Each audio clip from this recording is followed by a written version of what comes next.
people from all different generations can intersect for info, commentary, and lots of hope.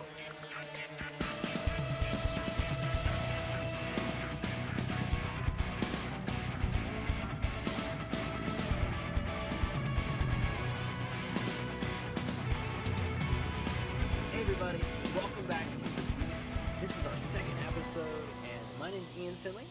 I'm your host. I'm the media director here at Sunrise Community Church, and this week we are talking to the graduating class of 2020.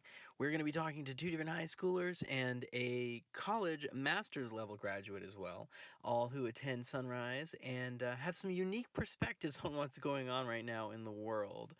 They're all in the workforce too, so this should be an interesting time. You'll notice that there's a little bit of a difference in the format this week. I didn't have a whole lot of time for video, unfortunately. So I'll just be posting the questions on screen and letting you see how each of the students responded. So thanks so much for hanging out with us on this lovely Friday afternoon. Enjoy the interview.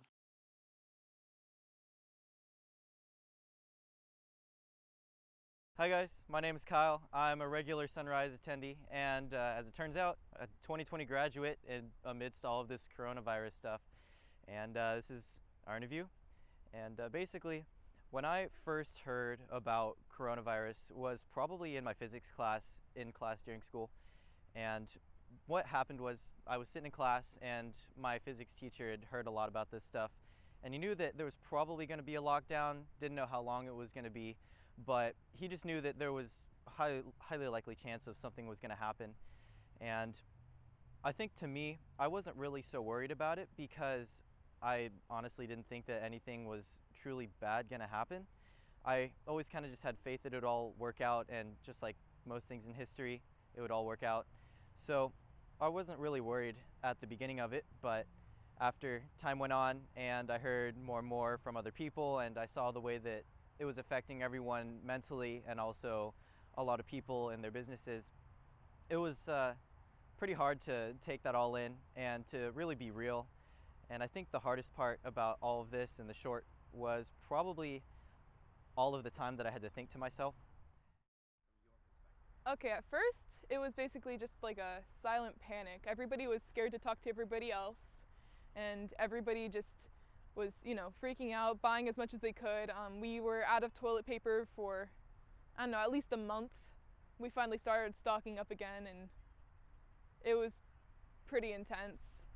We had to close like half of the store, like all the areas of Whole Foods, because they like make their food there. All of those areas that made their food there had to close, so a lot of people were actually sort of losing their jobs, which sucked. And so yeah, and then we also had to start regulating the carts, cleaning them all the time. We like a month ago or something, we started, only 50 people can go in at a time. So we had to work with that. The whole store has changed ever since I started working there. It was completely different, and it was just like, every day I went in for a while, it was like some new regulation had come in, or we had to, adjust to something else that was changing, and it was stressful.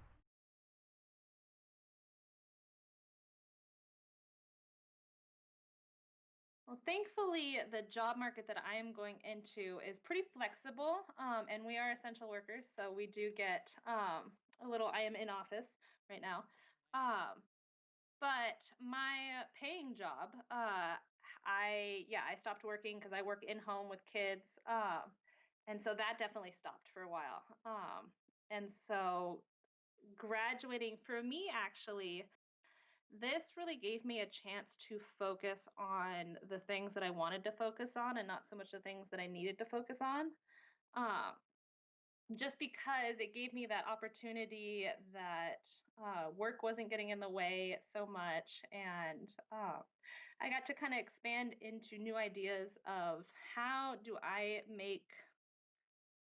do my job in this kind of situation. And it's been fun to figure that out. And I think I'm pretty blessed to have a job where I was able to still work even through all of this crisis stuff, and I was able to still have money and do something with my time. And not only that, besides work and school, I was finally able to catch up with all of my projects, be that fixing up my car or my motorcycle or anything that I was able to do by myself mostly, which was cool. And so I think in that sense, being able to work by myself was pretty cool. So I didn't really have to worry about anyone else bothering me or getting on my nerves in that sense. And in this situation, that's kind of why it's so traumatic, is there is no fixing it, right? Oh, we're in this together because there's nothing we can do to fix it, right? Those are powers beyond our control. And so just validating and being there and listening to how much it stinks to not get all of these things, to not see your friends, that validation, and just that be for them being able to express those emotions and feeling safe in that moment to do that, is really the best thing that you can do, especially if you don't have the experience. Just letting them know, like, I can't even imagine what you're going through, and that stinks. I'm here for you, for a shoulder to cry on. Because a lot of times, what people will do is that when we try and fix them, it's also because we're uncomfortable about the feelings that they're having, right? And so when we try and fix it, it's a form of like invalidating those feelings, that like, oh, you shouldn't feel that way, right? Like sadness is bad. It serves a purpose for us. But we really just want to let those people express those emotions because they are so valid right now.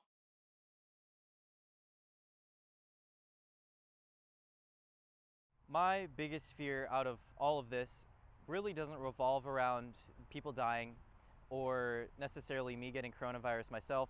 It's more so about how divided everyone has become around this whole pandemic, because the only thing I ever get to hear nowadays is political this, political that, and everything becomes so political all the time, when really that's not what it's about. It's about, our health and safety, but people want to say, this is the government saying this or that.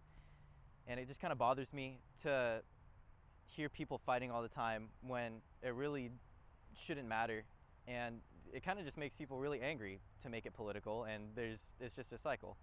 So that's my biggest fear, is everyone, like just the other day, I was out on a hike and I ran by this couple and I didn't have any masks, and I was probably with 4 other friends. So we weren't wearing masks, they were wearing masks, and they said really sarcastically, "Thank you for wearing masks, for protecting our health and safety." And we're outdoors and we weren't anywhere close to them going down this trail. And I just thought it was kind of crazy, because we're kind of, in the Bay Area where things are politically a lot more hyped up from what I understand. And I just thought it was like, wow, you couldn't have said it nicer? Like, we don't need to be so divisive. You could have said, I'd really appreciate it if you wore a mask. I don't have a problem with that. But people are just kind of on edge right now. Okay, fear time. I am fearful that the world is ending, as I stated previously. I think that this might very well be Armageddon. Also, I am very fearful that if the world doesn't end, and this all just sort of blows over eventually, that nobody learns from it. I mean, there's so many people that are like freaking out, and they're all, praying to God. They're like, this is gonna be, if I survive this, then I will be a better person, I promise. And please, continue being a better person after this.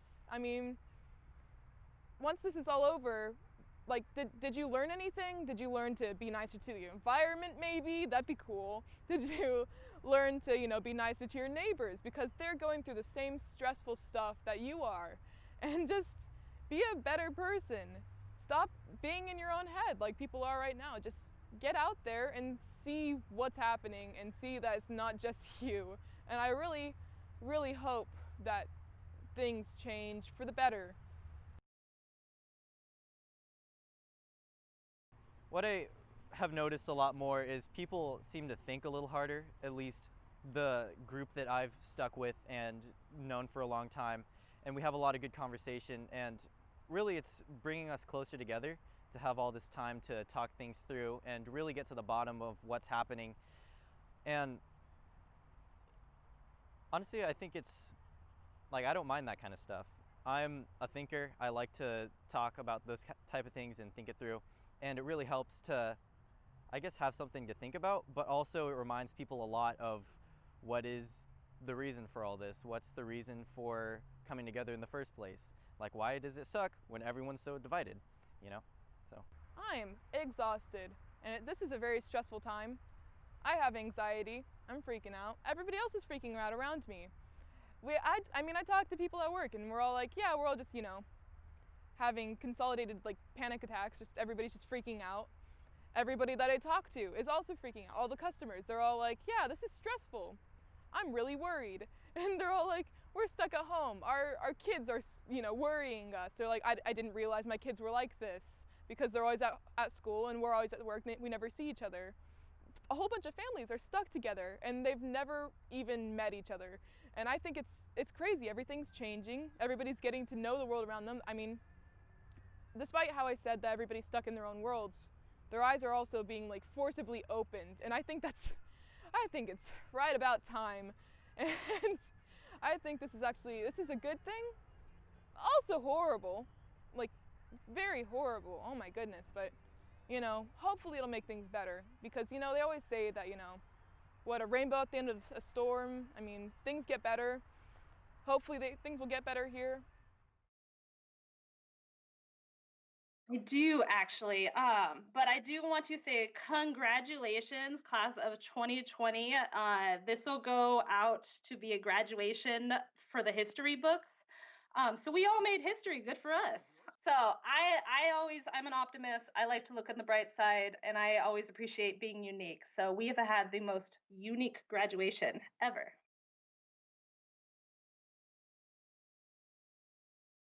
Also, I gotta say, to all the people who go into the store and say, no, I don't think I'm gonna wear a mask today, I'm not in the mood, please wear a mask, because we're not telling you to wear a mask for yourself, we're telling you for the employees and the other people in the store. Sorry to tell you this, it's not all about you. We want you to wear a mask for our safety. And I don't know, just be nice to the people around you. Just stay outside of your own little world, look around, open your eyes. So, you can continue panicking, but, panic with us. Let's panic together. Be happy. Panic for a greater cause. Panic for a greater cause. Happy communal panicking.